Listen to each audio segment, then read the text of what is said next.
Peço desculpas que estava fechado o microfone, né? Boa noite a todos e todas. Vamos dar início aqui à nossa 10ª aula do curso sobre vida e obra de Friedrich Engels. Tem uma playlist neste canal e nos canais parceiros de um curso que eu dei sobre Marx e Lenin. Foram 16 aulas, mais ou menos 2 horas por aula. Esse curso anterior, ele rendeu 2 livros, que é dessa coleção que eu chamo Para Principiantes. Teve o Marx, foi o primeiro, já está na 3ª edição, e tem o Lenin. Esse Lenin saiu agora dia 15 de dezembro, quase 400 páginas, bem mais do que o Marx, né? E quem entrar no meu site da editora que eu criei para publicar meus livros, a Parte Editora, a parte com 2 P's, só procurar no Google, aqui não posso colocar o endereço, a Parte com 2 P's, Editora. Lá, se você comprar os dois, R$ 75,00, com desconto de 10%, parcelado em 6 vezes, tudo sem juros, né? Este curso Engels que eu estou dando vai redundar no volume 3 da coleção. Então, a minha previsão é que nós vamos terminar o curso meados de março. Eu pretendo, final de abril, começo de maio, já estar com esse novo livro na praça. E anuncio aqui um 4º curso, que vai redundar no 4º livro, que vai ser vida e obra de Joseph Stalin, aquele odiado pela burguesia e, claro, por parte da esquerda, né? Mas esse é assunto para mais para frente. Eu quero, antes de entrar na aula propriamente, anunciar aqui que esse aqui é o meu 19º livro. É uma capa ainda que não está finalizada, o título sim, né? Ele deve ficar com 512 páginas e eu estou escrevendo o último e derradeiro capítulo, que é o mais importante, que é o capítulo de abertura, cujo título provisório é A Multipolaridade no Mundo Atual. E este aqui, a minha previsão é também até final de maio ou junho. E até meados do ano, esse aqui já está pronto, 640 páginas. Eu só não tenho o dinheiro para publicar. Então, esse aqui eu estou vendo como que nós vamos fazer. É um livro muito direcionado para sociólogos e sociólogas, né? É um livro que ficou muito longo, 640 páginas, vai ter um encarte de 64 páginas com fotos coloridas da história destas entidades, né? Então, esse é o meu plano editorial aí do primeiro semestre.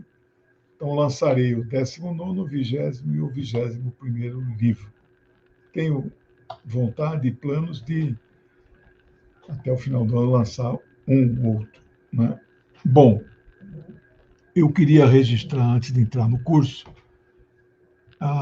uma perda irreparável para os comunistas do PCdoB e os que não são do PCdoB. O camarada Eustáquio Vital Nolasco faleceu ontem, seu corpo foi velado hoje e cremado às 16 horas.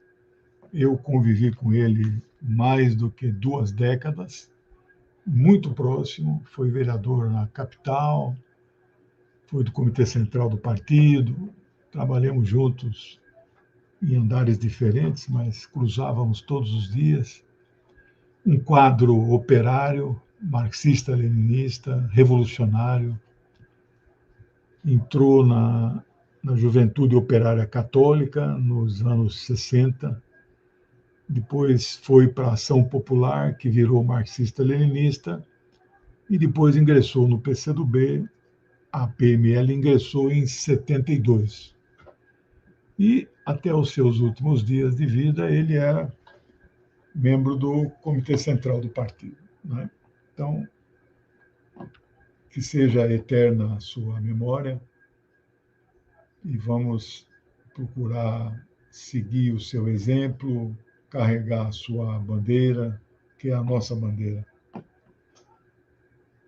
Bom, dito isso, vamos então iniciar nossa aula de hoje.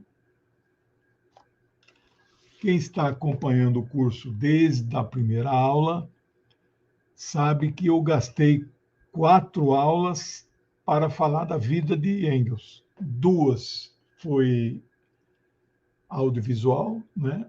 Foram aulas onde eu projetava fotografias e comentava. As outras 2, os detalhes da cronologia da sua vida. E a partir da 5ª aula, eu comecei a resumir, fazer síntese dos principais livros de Engels. Então, o plano do curso é um curso livre, não tem certificado, gratuito, né? Está sendo retransmitido nesse momento por 8 canais e páginas, mas 2 grandes TVs de streamer também retransmite a partir de quinta, sexta, que é a DCM TV e a TV 247. Estas grandes TVs, elas dão 3, 4, até 5 mil visualizações. Nesses canais pequenos, eles dão 100, 150, né? Você veja como é importante essas TVs maiores, né? Bom, eu comecei falando dos 3 livros que Engels escreveu com seu amigo de quase 40 anos. Alguns autores dizem 41. Eles consideram o primeiro encontro 1942, mas não foi um encontro que houve paixão à primeira vista, né? O que houve mesmo paixão à primeira vista e que houve reciprocidade, empatia, passaram noites, varavam noites, eram 2 jovens, né, revolucionários, passavam noites, isso foi em Paris, 1844, portanto, quase 40 anos, né? E o Engels, eu publico neste livro, ele faz até uma poesia para Marx, quando ele conhece Marx. Marx já era famoso em toda a Europa. Era um jovem revolucionário, doutor, nunca exerceu a profissão de advogado. Na prática, ele foi jornalista, economista, filósofo, sociólogo, tudo menos advogado, né? E já era muito conceituado, né? Na Universidade de Berlim, onde ele fez os 4 últimos anos, havia um clube chamado Clube dos Doutores. Ele era o mais jovenzinho de todos eles. Era um clube que tinha Ludwig Feuerbach, uma espécie de filósofo mais importante depois de Hegel, que tinha Bruno Bauer e tantos outros, e quando Marx abria a boca, todo mundo ficava prestando atenção. Era um gênio. E Engels, que não entrou para a história com a dimensão que Marx entrou, mas é reconhecido a sua genialidade tão quanto o próprio Marx, seu amigo. É inseparável a obra deles. Então, eu comentei já as 3 primeiras obras juntos, que foi o Manifesto Comunista, a Ideologia Alemã. Este é o livro da mais alta complexidade. Eu gastei 2 aulas. E Lenin não leu esse livro. Ele só surgiu em 1932, na União Soviética, 1933. eles escreveram os manuscritos, deixaram numa caixinha, e Marx, bem depois, esse livro é de 1845, 46, bem depois Marx escreve, está lá o livro sujeito à crítica dos roedores. Se eles comerem o livro, porque talvez tenham gostado. Felizmente não comeram. E os manuscritos puderam ser recuperados e editados, né? A ideologia alemã, né? Essa ideologia alemã, eu estou estudando muito Immanuel Kant, né? Eu confesso que a velhice me tem dado assim.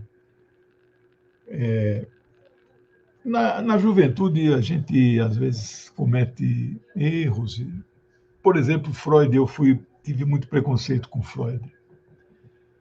Mas de 20 anos para cá, eu tenho estudado Freud também, né? Eu mudei de opinião quando li um romance,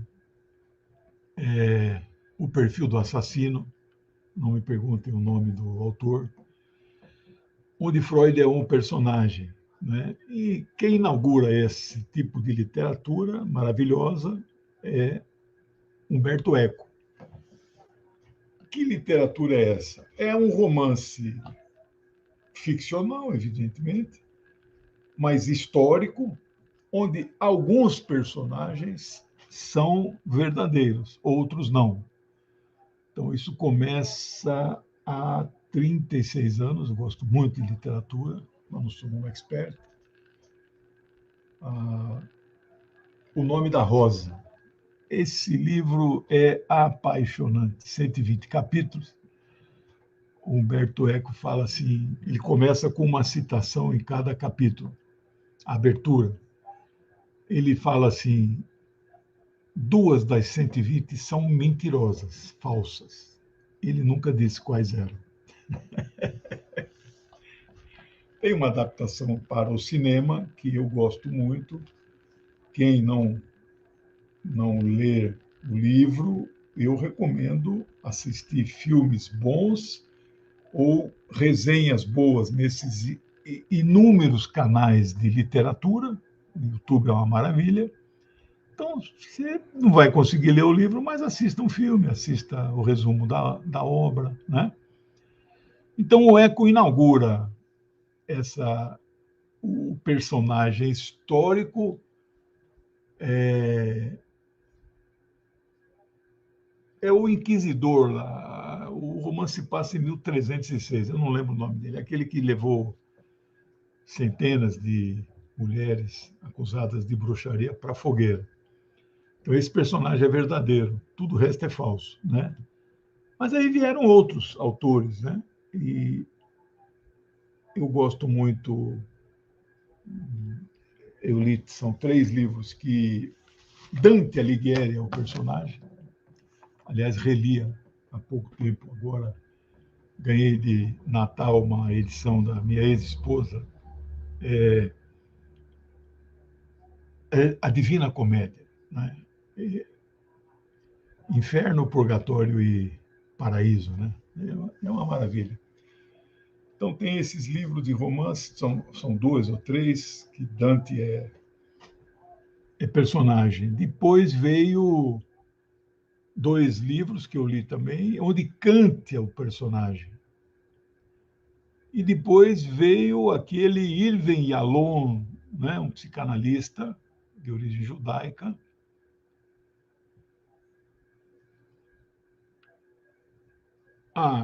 As obras de Kant, que eu digo que você tem que ler as obras principais, né? Crítica da Razão Pura, são 3 na linha da crítica, né? Mas eu estava dizendo que eu fiz autocrítica porque eu imaginava Kant um idealista metafísico, mas me enganei, né?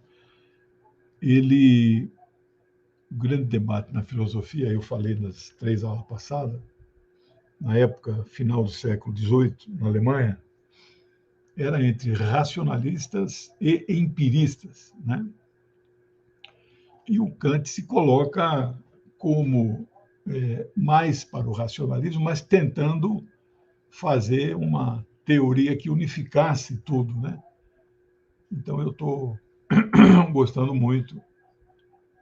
E nessa linha de romance, então, o Irving Allen, ele começa com o maravilhoso Quando Nietzsche Chorou.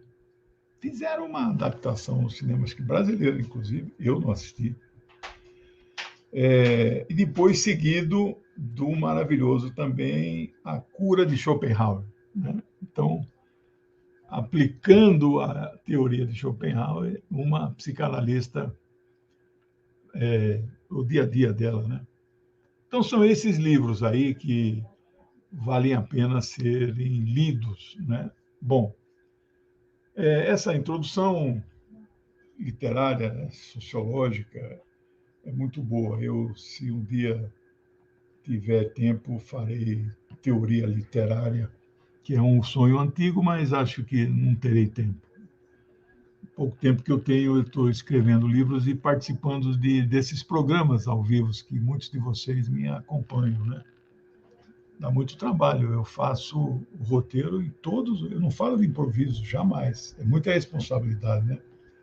E, bom, a aula de hoje, então, aqueles 3 livros eles escreveram juntos, e não foram os primeiros livros de Engels. Depois eu vou comentar 6 livros, então foram o Manifesto, Ideologia Alemã e a Sagrada Família, que nada tem a ver com família, é uma crítica satírica aos irmãos Bauer. Eles, eles são eles são muito sagazes, né? É impressionante. É tanto livro que eu queria mostrar para quem não assistiu a aula passada. Como é que pode sumir um livro aqui? Mas pode, né? Com tanto livro assim. Não, esse aqui é o Capital.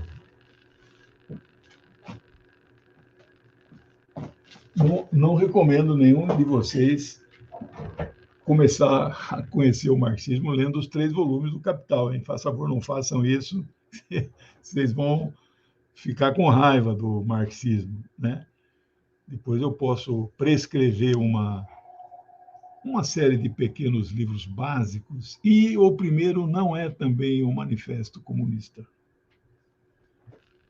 Depois se vocês, eu vou falar isso. Bom, o livro de hoje é este aqui. Eu tenho a edição de 30 anos atrás, mas eu me atualizei aqui com a editora Boitempo, é uma editora marxista. 100% marxista. Eles estão reeditando toda a obra de Marx e Engels. Espero que reedite também a de Lenin, né? Traduzido do original alemão. Há um instituto na Alemanha chamado MEGA, cujo nome muito difícil é Marx e Engels Gesamtzugat. Instituto Marx e Engels, uma coisa assim. Ali está tudo o que eles fizeram na vida, manuscrito, eles estão reeditando, publicando, acho que já tem mais de 100 volumes, porque não era só livro, artigos, cartas. Os caras escreviam uma média de 3 cartas por dia. Não tinha internet, não tinha e-mail, né? Então você tinha que... Engels e Marx moravam na mesma cidade, em Londres, mas distante um do outro, eles falavam por carta, não tinha telefone, né? Então, tudo isso são obras completas, né? Algumas destas cartas são tão longas que viraram pequenos livros, pequenos folhetos, né? Bom, sobre este livro, eu quero falar, começando pelo título. Eu não aceito o termo classe trabalhadora. Mesmo o nosso jovem revolucionário Friedrich Engels, ele tinha 24 aninhos no dia 15 de março de 1845. É isso. 24 aninhos. Ele faria 25 em novembro. Né? Ele não, nem ele, nem Marx. Né? Nós estamos falando de uma época que ele tinha recém conhecido Marx. Eles não trabalharam juntos ainda. Então, na verdade, na cronologia, este é o primeiro livro de Engels. Os três que eu já comentei, né? Oh, beleza, Marcos? Os três que eu já comentei vieram depois desse, da parceria com o Marx. Oh, obrigado, eu.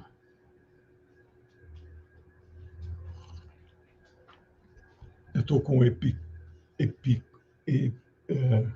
epicondilite, talvez tenha que operar. Pegar assim, ó, dói demais, perdendo força no braço. Aí o médico fala, você tem que parar de escrever, né? Você acha que eu vou fazer uma coisa dessa? Né? Então vamos ver, talvez tenha que fazer uma cirurgia que resolve. Bom, ó, os spray que me falaram aqui, esse aqui é fitoterápico, né? A Axé, uma multinacional, veio aqui, pegou uma plantinha nossa, isso é o que mais tira a dor, né? Já não é mais brasileiro isso.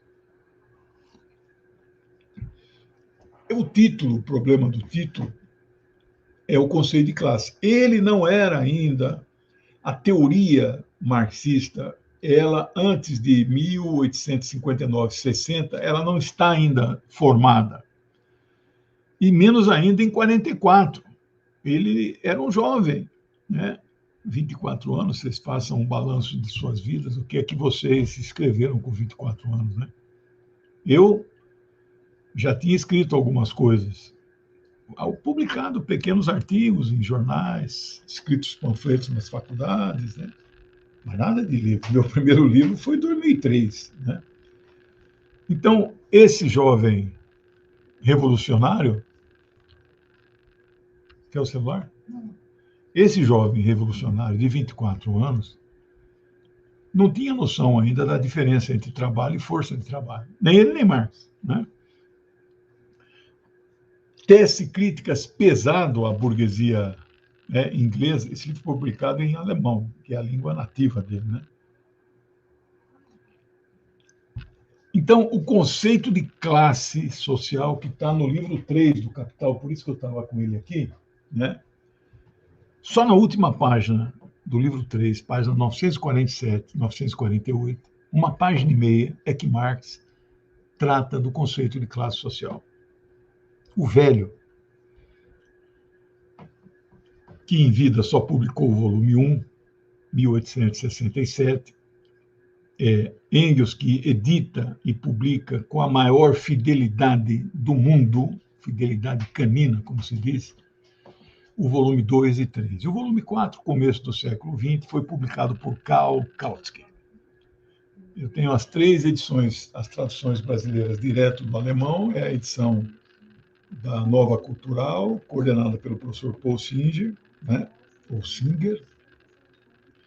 Depois a tradução do Reginaldo Santana, da Bertrand, Civilização, 8 volumes, e agora a Boitempo. 3 livros. 3.000 páginas de conteúdo. Eu não sei se eles vão publicar o livro 4, que é o que eu mais estudo, que são as teorias da mais-valia. Bom, estou falando tudo isso para dizer o seguinte, eu não concordo com a tradução do título. Não existe uma classe dos que trabalham. Isso está... Eu discorri muito sobre classe social aqui, no capítulo Sociologia Marxista.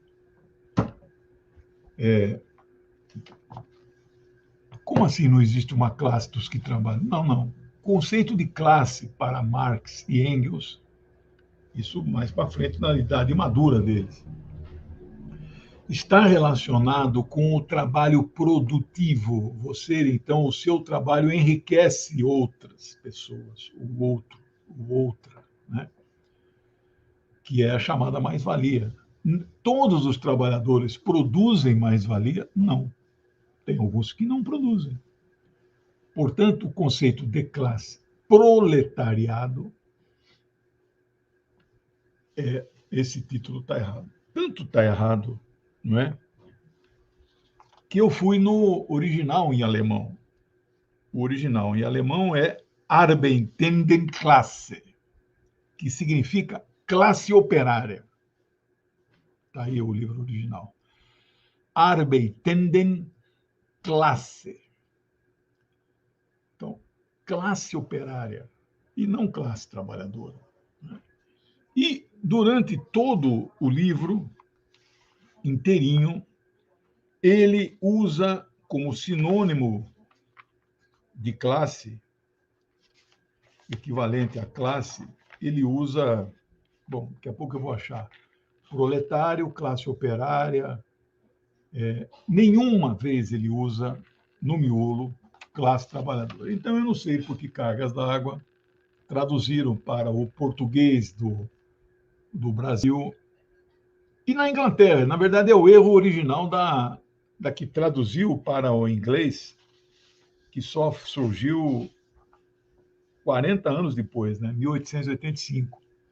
Working Class, né? Aí é que vem o estrago original.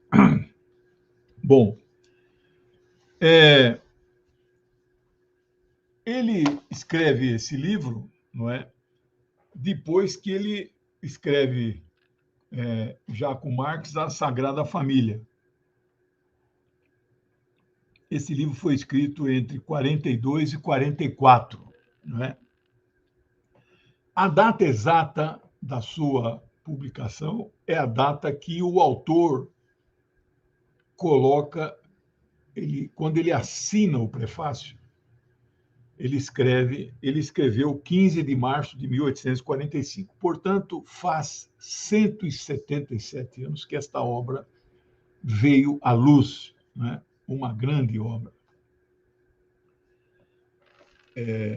Todos os prefácios dos meus livros eu peço para outras pessoas fazerem. Eu então escrevo uma apresentação. No Brasil é mais essa tradição, né? O prefaciador é alguém que diz o que achou do seu livro, né? Então, todas as minhas apresentações, que é diferente de introdução você já está no livro. A apresentação é que você diz para o leitor o que é que ele vai encontrar, né?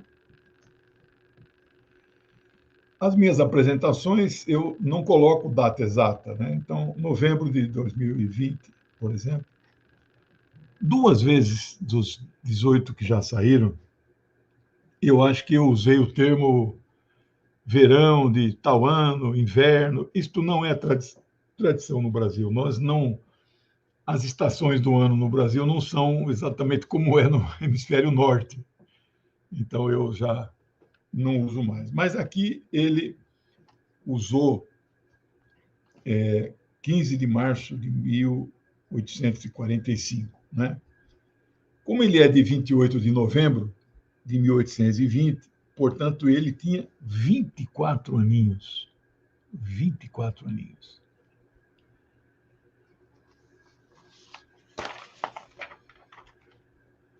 Do meu ponto de vista, como um sociólogo, e as outras profissões são todos amadores, né? Filósofo, economista, historiador, astrônomo, biólogo. Eu gosto de muitas coisas da ciência, mas não formei em nenhuma delas, né? Mas do ponto de vista sociológico, eu posso afirmar este é um livro de sociologia. Ele investiga de forma profunda a situação dos trabalhadores. Você pode usar trabalhadores, então não precisa pôr classe na frente, né? A situação dos trabalhadores. Acontece que os trabalhadores ingleses nessa época eram todos produtores de mais-valia, o setor público, pequenos camponeses, né, que não são trabalhadores produtivos, produtores de mais-valia, não tinha um peso na sociedade. Então, ele investiga a situação dos trabalhadores produtivos, operários, proletários, né?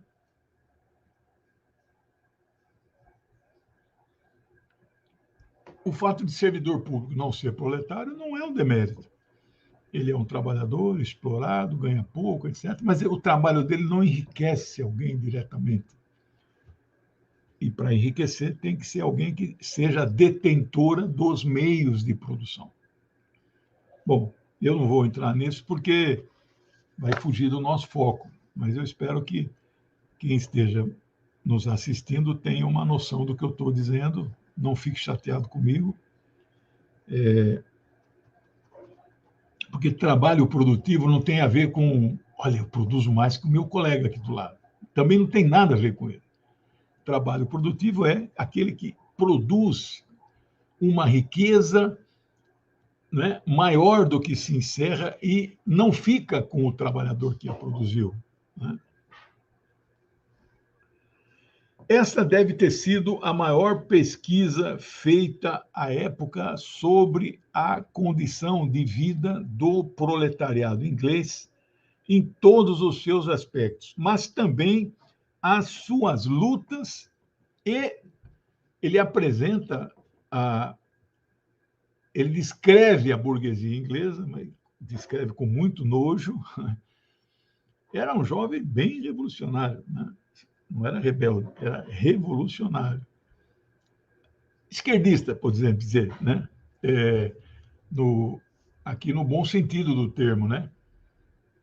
Aliás, eu tive a felicidade, quando virei comunista, em agosto de 75, por aí, julho, setembro, não tinha uma data, né? Não tinha ficha de filiação na clandestinidade, né? Eu não li o manifesto, o primeiro livro. Eu li o Esquerdismo, Doença Infantil do Comunismo. Aí eu fiquei vacinado. Mas não é a vacina da Covid, né? É a vacina contra o esquerdismo, que está muita gente do nosso campo precisando ser vacinada. Vocês viram hoje a entrevista do Lula, né?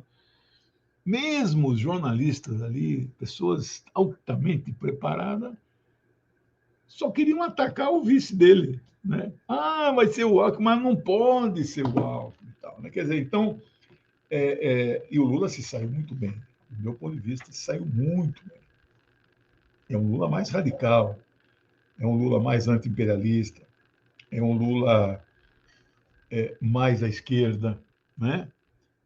Mas é um Lula que defende a frente ampla, que sabe que vai ter que compor com o centro e a centro-direita. Não é para vencer a eleição. Vencer, ele vence até sem um vice com esse perfil, né? O problema é governar o Brasil, né? Então, o Engels demonstra aqui, em várias passagens do livro, um ódio à burguesia, né? Do meu ponto de vista como sociólogo, é o relato mais denso, mais completo, né? Com dados, fatos, números e estatística que eram disponíveis na Inglaterra daquele período. Vamos ir lá.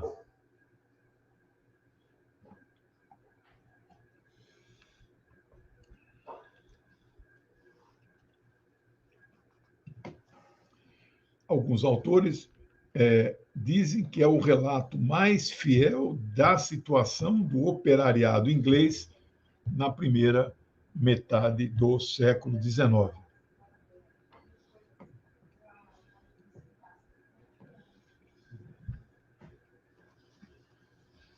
Como eu já disse, a tradução para o inglês só veio 40 anos depois da publicação. O livro foi traduzido por uma estadunidense, alguns chamam de americana, né, ou norte-americana, Florence Kelley. E ele saiu em Nova York em 1887 e em Londres em 1891, 4 anos antes de Engels morrer.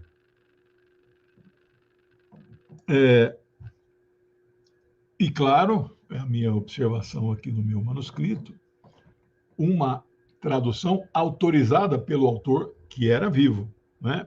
Então, ele leu a tradução, porque ele era fluente em inglês. Aliás, essa turma era fluente em inglês, alemão era a língua nativa, né, de Marx e Engels, né? Mas eles eram fluentes em inglês, em francês. Marx estudou russo também, né?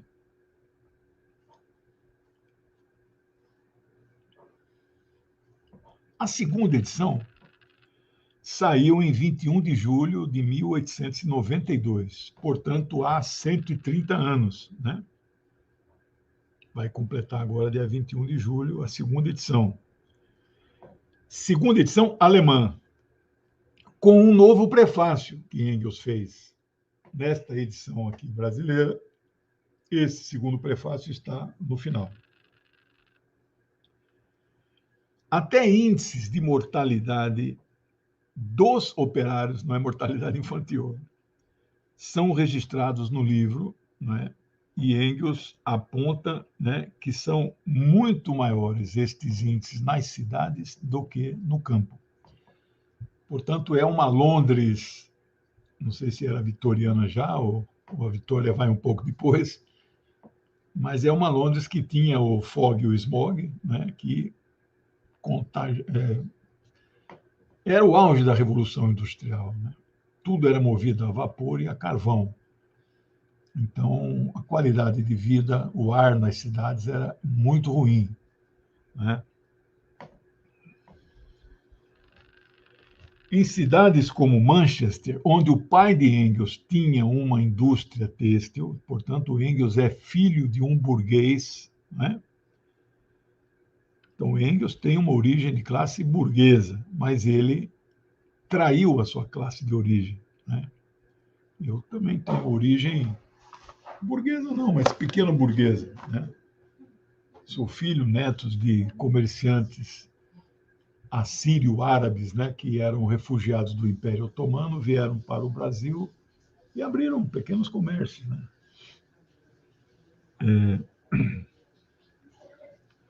Em Manchester, né, onde o pai tinha essa indústria têxtil, e também na cidade de Liverpool, Engels registra um tipo de mortalidade por, abre aspas, convulsões, como ele chama o tipo de morte, né? E, em relação ao campo, eram 10 vezes maior. Interessante que um dos capítulos ele chama de proletariado rural. Então, você veja que ele não comete o deslize, né? A classe trabalhadora rural, absolutamente, né? E mesmo sendo um jovem que ainda não tinha amadurecido o conceito de classe, né? O conceito de trabalho produtivo, o conceito de mais-valia.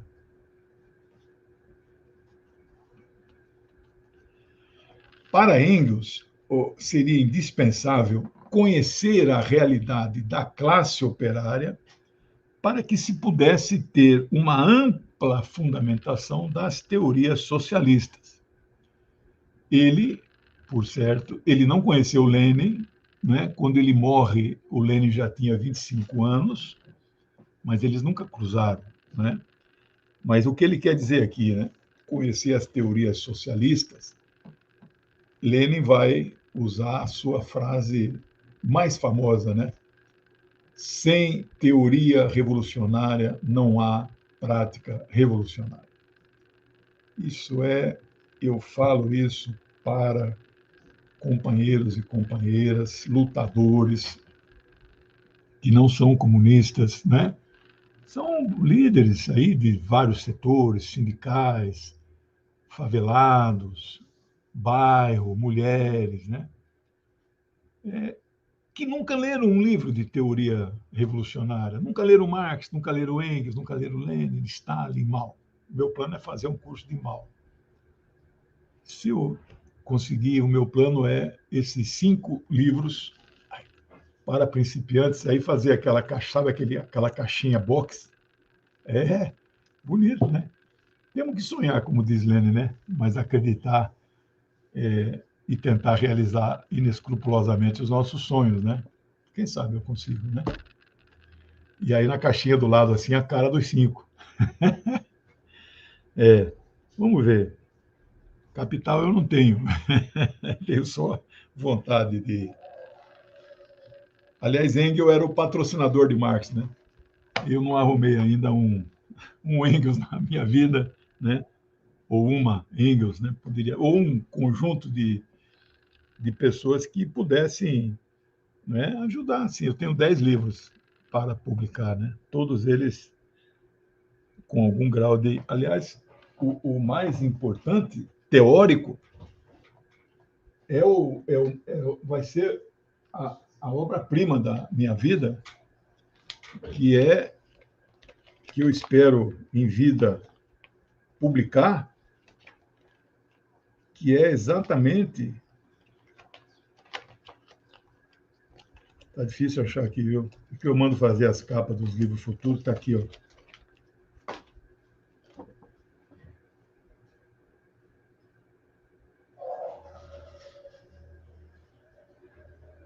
Concepção marxista.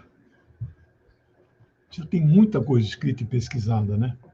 E eu quero saber esse proletariado do século XXI qualquer, né? Então, tem muitos projetos editoriais aí. Vamos ver se a gente consegue colocá-los antes de eu retornar ao pó, como diz na Bíblia, né? Mas o pó aqui não é o pó do Gênesis, né? É o pó de poeira cósmica, né? Que o meu amigo e camarada Vital hoje retornou para a poeira cósmica, né? Esses dias eu li o Stephen Hawking, o quarto e último livro que ele publicou em vida, não tinha lido ainda.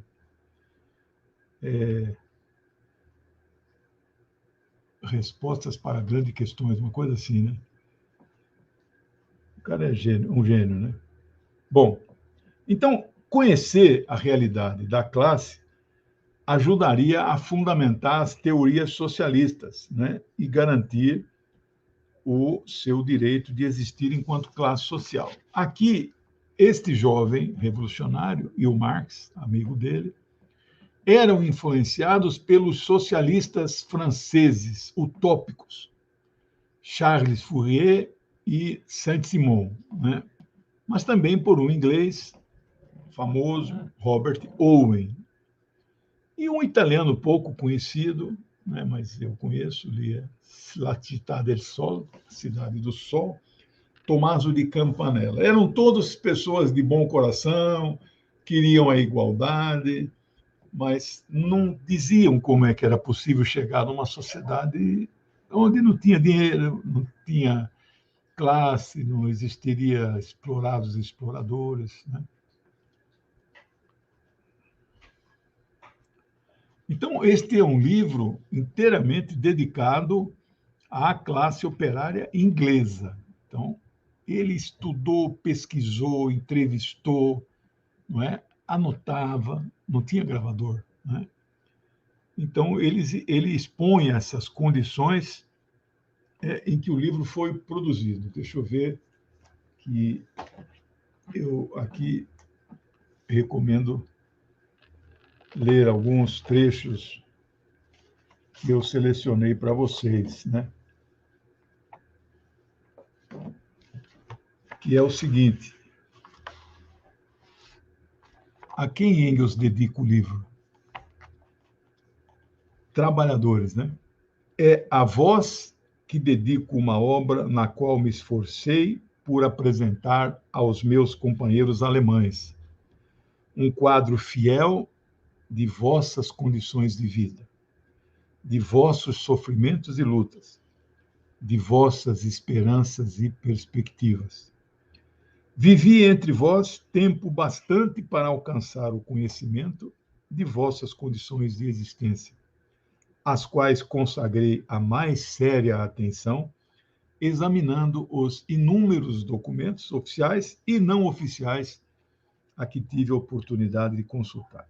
Mais à frente, eu queria conhecer-vos em vossas casas, observar-vos em vossa vida cotidiana, debater convosco vossas condições de vida e vossos tormentos, eu queria ser uma testemunha de vossas lutas contra o poder social e político de vossos opressores. Eis como procedi. Renunciei ao mundanismo e às libações.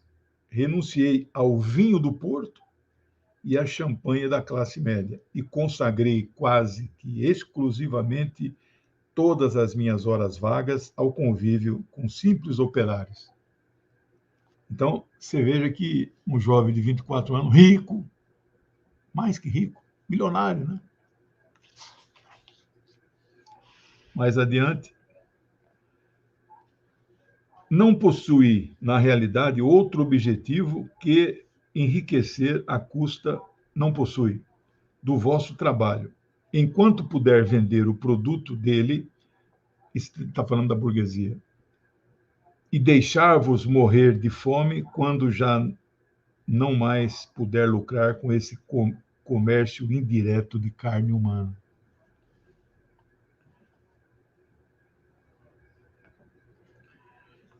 Dedique honestamente suas forças em prol do progresso humano. Verifiquei vossa admiração por tudo que é nobre e bom, tenha ou não surgido em vossa terra. Verifiquei que sois homens, não membros de uma nação isolada, puramente ingleses, membros da grande e universal família da humanidade. Verifiquei que reconhecestes que vossos interesses coincidem com os interesses do gênero humano. Está falando com os operários ingleses. E como tais, como membros dessa humanidade, una e indivisível, como seres humanos no sentido mais pleno da expressão, que eu, como muitos outros no continente, lembrando que a Inglaterra é uma ilha, né? Vos saudamos por vossos progressos em todos os campos e vos auguramos um rápido êxito. Avante no caminho que escolhestes. Muitas dificuldades terão de ser enfrentadas, mas não vos deixeis de encorajar. Sede decididos, porque certo é o vosso triunfo, e certo é que todo passo adiante em vossa marcha servirá à nossa causa comum, a causa da humanidade. Então você veja que é um jovem humanista, né? Não dá para chamá-lo de comunista ainda, né? Percebe que é muito interessante isso, né? A evolução do... no prefácio da tradução da edição brasileira, é mencionado o termo classe média e menciona-se de forma negativa, né? Ele chega a dizer que os seus objetivos é o de desta classe média enriquecer às custas do trabalho da classe operária, que é o trecho que eu vi agora, que eu li para vocês, né? A classe média não é detentora dos meios de produção, né? Ele usa middle class, mas não é o sentido que nós conhecemos hoje de classe média, né? No Brasil, eu não gosto disso, ensinava na universidade. Isso é uma mera classificação por faixas de consumo. Isto é feito para as agências de publicidade e Associação Brasileira de Anunciantes, que faz esse tipo de classificação. Na verdade, classe A, B, C, D, E, isso não é classe social. Isso são divisões feitas por essa turma do marketing que subsidia as empresas de publicidade para saber a faixa de consumo, quanto você consome, né? Nada a ver com classe social. O escopo original do trabalho de pesquisa de Engels com a classe operária inglesa seria, então, escrever um capítulo dentro de um livro maior e mais ambicioso, que seria a história social da Inglaterra, ou Reino Unido, United Kingdom, né? Mas nunca surgiu esse livro, A História Social da Inglaterra, e ele, então, o que era para ser um capítulo, ele transformou nessa grande obra de mais de 300 páginas. Engels relata que sua pesquisa durou 21 longos meses. Reconhece pequenas falhas e inexatidões, reconhece que não havia lá no Reino Unido nenhuma obra semelhante a essa quando ele apresentou o seu trabalho ao mundo. Engels desafia a burguesia inglesa para que ela demonstre com documentos autênticos qualquer inexatidão de um único fato relevante por ele documentado. Que eu saiba, nenhum burguês contestou esse livro. Aqui achei o que eu queria achar. Então, logo no prefácio, ele mostra os sinônimos: operários, proletários, classe operária, classe não proprietária e proletariado. Nenhuma ele usa classe trabalhadora, né? E quando ele usa operários, a tradução original em inglês é working man, né? O homem do trabalho. A estrutura da obra, basicamente 10 capítulos, né? O mais importante de abertura é o proletariado industrial. Depois ele fala das grandes cidades, fala da concorrência, fala da imigração irlandesa, já vou explicar isso daqui a pouco, fala dos operários fabris, outros ramos da indústria, fala do movimento operário, o proletariado mineiro, que era muito grande, forte e importante, né? O proletariado agrícola e a burguesia diante do proletariado. Então, aqui é onde ele desce a ripa, né? O maior historiador marxista da Inglaterra, Eric Hobsbawm, é o maior historiador marxista. Eu não disse o maior historiador da Inglaterra, porque aí tem uma competição, né, com o Arnold Toynbee, eu tenho ele, a Study of History, né, um estudo de história, é um livro clássico lá. Então, mas eles estão ali como os dois mais importantes, né? Hobsbawm classifica esta obra como uma obra-prima, não necessariamente o melhor livro ou o mais importante de um autor, né? E diz que o livro é, ao mesmo tempo, uma obra com erudição e paixão. Ele não nega o seu envolvimento, ele, como pesquisador, ele tem lado, né? Mas ele procura ser equilibrado, né? O cientista tem que ser assim. O problema da nossa sociologia é que o nosso objeto, né, para ser ciência, tem que ter um objeto e um método. Então, nós somos ciência, se ninguém tem dúvida. Uma ciência recente, nova, né? Ciência criada pela burguesia no início do capitalismo. Mas não tem nenhum problema, não há nenhum demérito nisso, né? O problema da nossa ciência é que o nosso objeto de estudo ele se transforma e nós interferimos no objeto. Quando eu estou entrevistando alguém, eu posso interferir, né? Não devo, mas acontece, né? E aquilo que nós estamos estudando se transforma, diferente de um químico, de um físico, né? Um químico, qualquer reação, né? Ácido juntando com base, é certo que dará sal e água, né? Um físico, uma ação em um sentido corresponde a uma mesma ação em sentido contrário. Isso sempre vai acontecer, né? Mas, independente disso, o próprio Marx elaborou algumas leis gerais da sociedade, mas não é aqui o nosso foco para isso, né? Mas esta obra, mais do que uma obra de análise da situação do proletariado inglês, a obra é escrita. Desculpe, eu pulei aqui, ó. Então, o Hobsbawm diz que é, ao mesmo tempo, uma obra de erudição e paixão. Ele é apaixonado. e combina denúncias com análise. Não é? Muito interessante esse método. Né?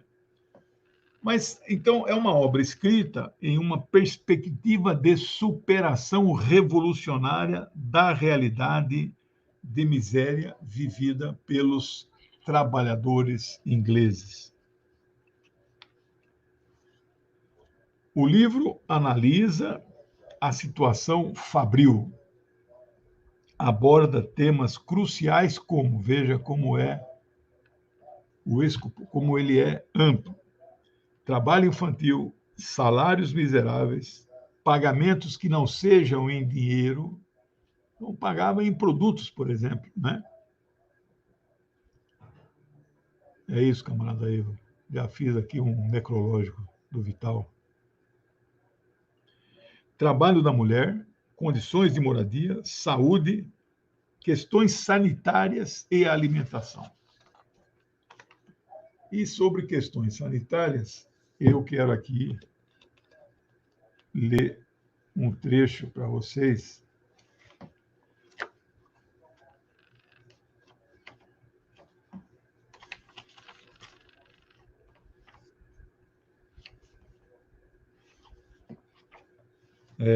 Mas eu não marquei, não. É uma carta que Engels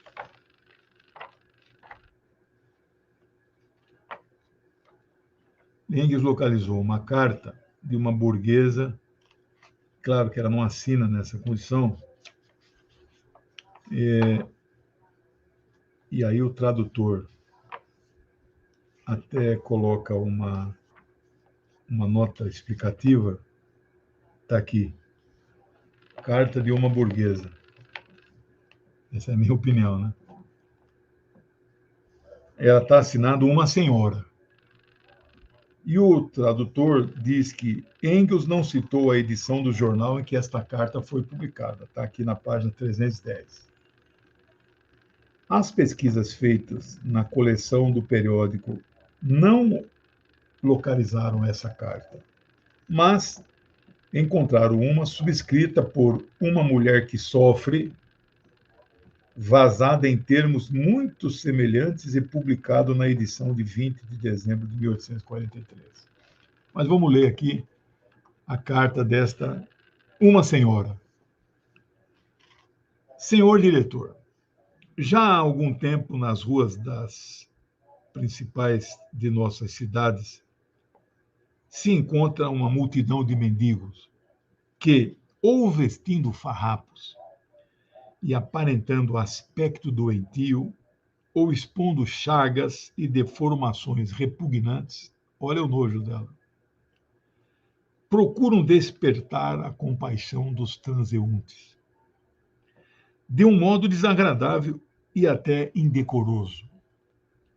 Penso que, não só quando se paga o imposto para os pobres, mas ainda quando se contribui generosamente para as instituições de beneficência, tem-se o suficiente direito de ser poupado de cenas tão molestas e impertinentes. Então, eu pago meus impostos, mas eu não queria ver essas coisas na rua. E mais, indaga-se para que serve o pesado imposto pago para manter a polícia municipal, se ela não garante o direito público de caminhar pela cidade sem ser perturbado. Então, ela está incomodada com os pedintes, que tem lá chagas, que tem lá, né, escaras, feridas, né? Na esperança de que a publicação destas linhas em seu jornal, que atinge um grande número de eleitores, incite os poderes públicos a eliminar esse inconveniente, subscreve respeitosamente uma senhora. Aí o comentário do Engels, né? A burguesia inglesa pratica calculadamente a beneficência. Não faz nenhuma doação, considera suas contribuições atos comerciais. Faz um negócio com os pobres e declara, investindo em instituições beneficentes, compro o direito de não ser importunado e tratem vocês de permanecer nas suas tocas escuras para não ferir meus nervos delicados com o espetáculo de sua miséria. Continuem desesperados, mas desesperem-se discretamente. Esse é o nosso contrato, que me custa as 20 libras que eu ofereço para o asilo. Então, você veja que coisa, né? Essa é a burguesia. Na verdade, essa aí eu acho que é uma classe média, né?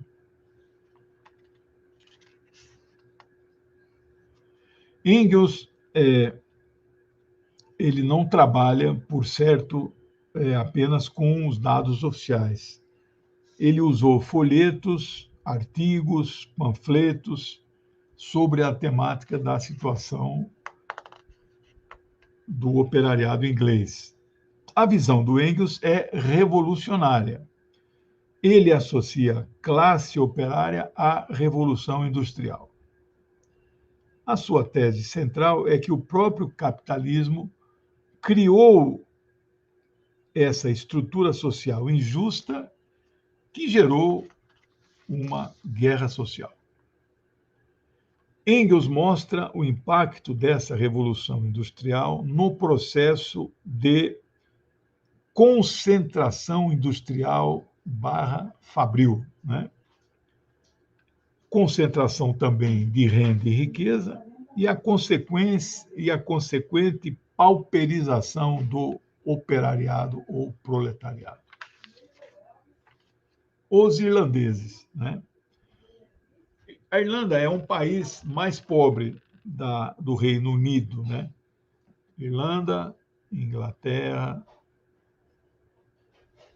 País de Gales, Grã-Bretanha. Irlanda tem duas, né? Hoje, na época, acho que não era dividido, né? Então, a Irlanda é o mais pobre, e acho que é até hoje, né? Eles são mostrados como um exército social de reserva, exatamente para forçar a baixa do preço nos salários dos trabalhadores da ativa. Como quem diz, olha, você não reclame do que você está ganhando, porque tem um exército aqui fora louco para trabalhar no seu lugar. Então fique quietinho, né? O capítulo mais interessante é o conceito de assassinato da classe operária, né? E o capítulo é intitulado Resultados.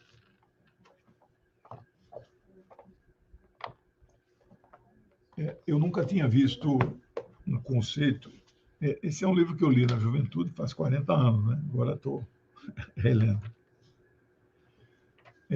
O conceito de assassinato nas fábricas não é o patrão matar diretamente o empregado. Veja aqui. Quando um indivíduo causa a outro um dano físico de tamanha gravidade que lhe causa a morte, chamamos esse ato de homicídio. Se o autor sabe de antemão que o dano será mortal, sua ação se designa por assassinato.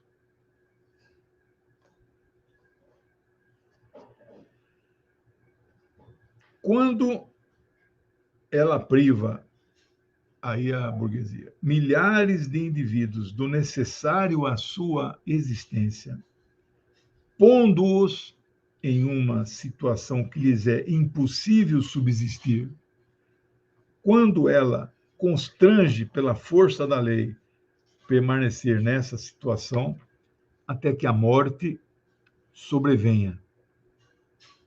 Quando ela sabe e está farta de saber que os indivíduos haverão de sucumbir a essa situação, e apesar disso, mantém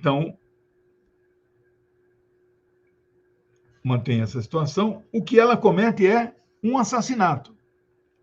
Páginas 135, 136. Assassinato idêntico ao perpetrado por um indivíduo apenas mais dissimulado e pérfido. Um assassinato contra o qual ninguém pode defender-se, porque não parece um assassinato. O assassino é todo mundo e ninguém. A morte da vítima parece natural. O crime não se processa por ação, mas por omissão. Entretanto, não deixa de ser um assassinato. Quando as Torres Gêmeas, no dia 11 de setembro de 2001, fez 20 anos, eu lembro exatamente onde eu estava, assistimos pela televisão, etc. Morreram 3.000, eu tenho os dados certinho aqui no livro sobre a questão palestina, né?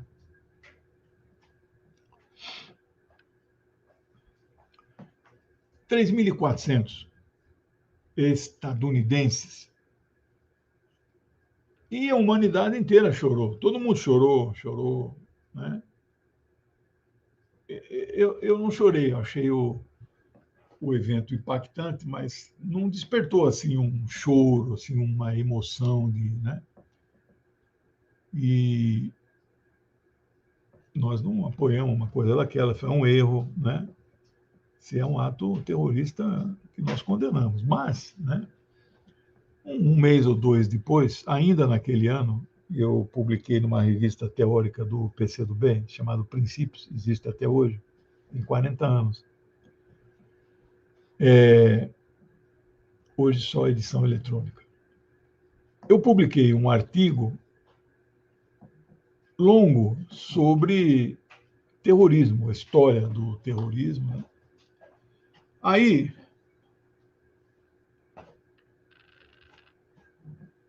a Maria Aparecida fez uma pergunta que eu não sei responder.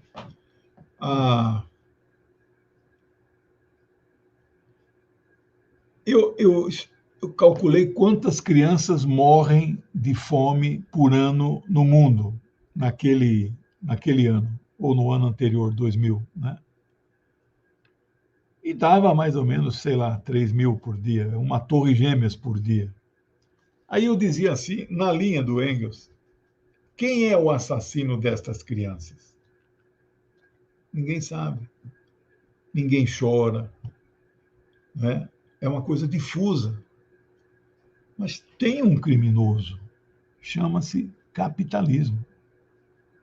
Ele mata diariamente milhares de crianças. Então, este conceito aqui que eu usei neste artigo, eu me baseio no Engels. O desespero da classe operária é tão grande, a alienação é maior ainda. Este conceito de alienação aqui não é ainda o conceito econômico que Marx vai levantar no volume 1 do Capital. Aqui é alienação mesmo de não compreender, não ter consciência das coisas que acontecem. No entanto, aí Engels fala, ainda restam-lhe recorrer ao álcool. Isso depois de jornada de até 16 horas por dia. Então, ele detecta um alto índice de alcoolismo entre os trabalhadores.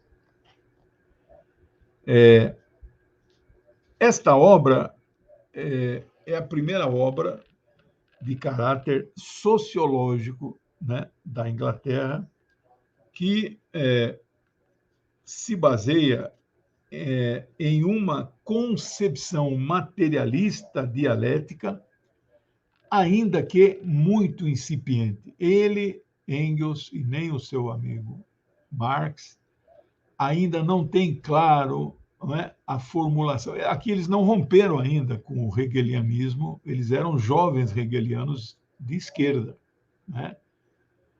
Eles vão romper com o livro A Ideologia Alemã e a Sagrada Família, né? Que é depois desse livro.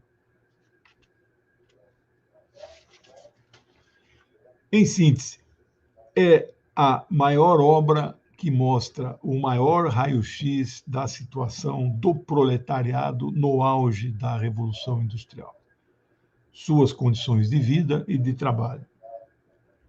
Vê-se que o nosso jovem revolucionário de 24 anos, já iniciando uma longa amizade com Marx de quase 40 anos, ainda não tem claro que a riqueza dos donos das fábricas vem da apropriação do conceito que os tornaria muito famosos posteriormente, que é o conceito de mais-valia. Bom, eu encerro aqui, apenas marquei algumas outras passagens que, se vocês... lumpenproletariado é um conceito moderno, aí, aquele proletariado mais paupérrimo possível, né? Ou que ganha menos, né? Por exemplo, alguns autores consideram frentista de posto o lumpenzinato, né? Eles ganham muito pouco, né? E se expõem a um trabalho, né? Vocês sabem. Então, se não for entediante para vocês,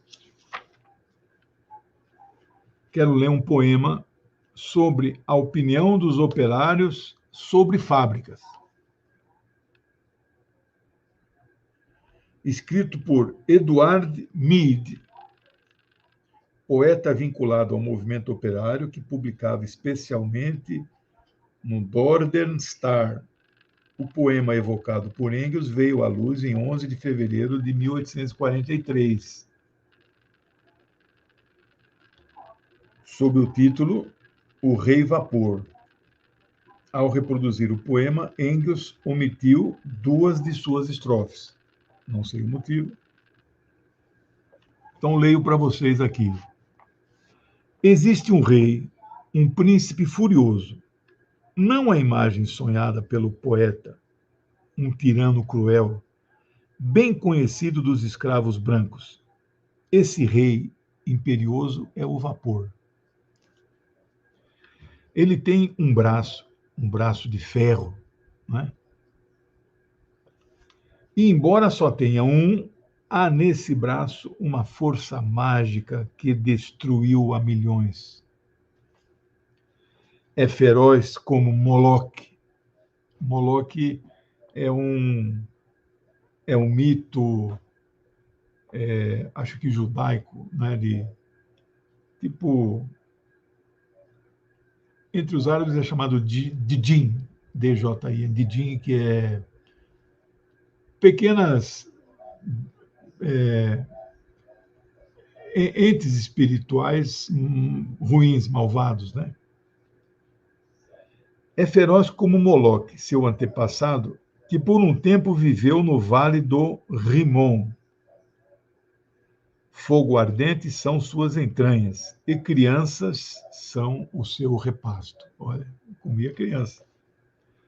Seus sacerdotes desumanos, sequiosos de sangue, cheios de soberba e fúria, guiam, ó vergonha, sua mão gigantesca e transforma em ouro o sangue. Olha que metáfora. Esmagam no pó o direito do homem pelo amor do ouro vil. Seu Deus. Divertem-se com a dor das mulheres e gargalham com as lágrimas dos homens. É música para seus ouvidos o grito de agonia dos pobres, que lutam contra a morte. Esqueletos de virgens e de crianças enchem os infernos do rei vapor. O inferno na terra espalham morte pelo reino, desde que reina o vapor, assassinando ao mesmo tempo o corpo e o espírito dos homens. Morte, pois, ao rei vapor, esse Moloque impiedoso. Ó milhares de trabalhadores, todos, atê-lhe as mãos, ou nossa terra logo ele levará à ruína. Então, é um poema, assim, metafórico também, né? Mas bem revolucionário, né? Eu separei um trecho também, na página 307, como é que ele caracteriza a burguesia, né? Da qual a família dele, digamos, faz parte, né? Ao mencionar a burguesia, nela inclui também a chamada aristocracia, porque esta aparece como tal, como detentora de privilégios em face da burguesia, não em face do proletariado. O proletariado vê apenas o proprietário, isto é, o burguês, perante o privilégio da propriedade. Todos os outros privilégios desaparecem.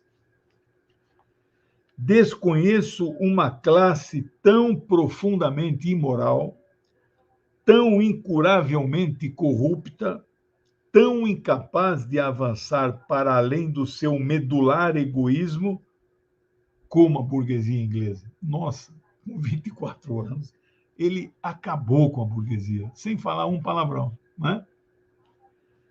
E penso aqui na burguesia propriamente dita, em particular a burguesia liberal, empenhada na revogação de leis sobre os cereais. Aí teria que fazer uma pesquisa paralela quais são essas leis. Para ela, o mundo, inclusive ela mesma, só existe em função do dinheiro.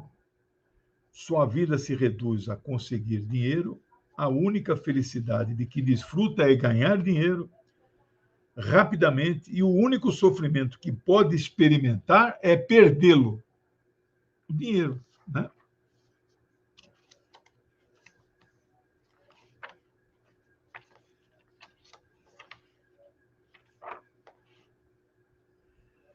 E encerro a nossa pequenina aula com a conclusão do livro, né?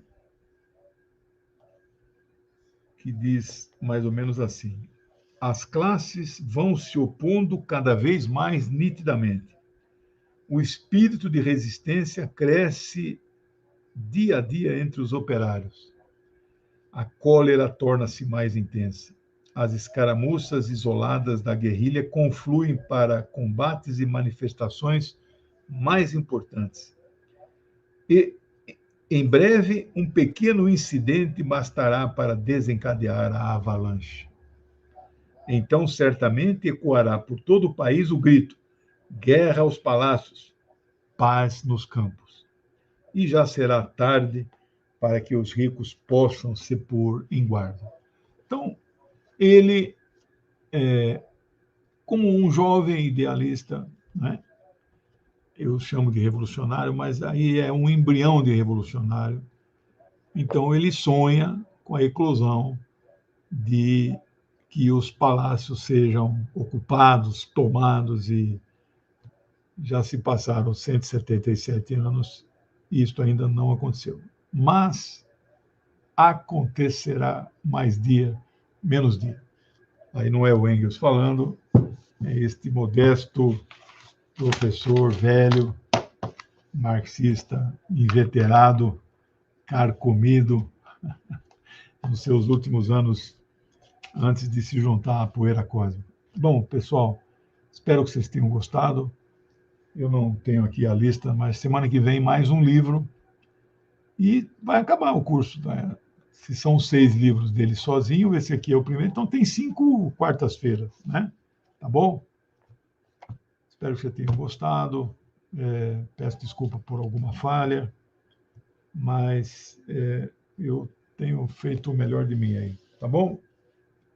Agradeço aí. Tudo de bom para vocês. Beijão, boa semana. Tchau.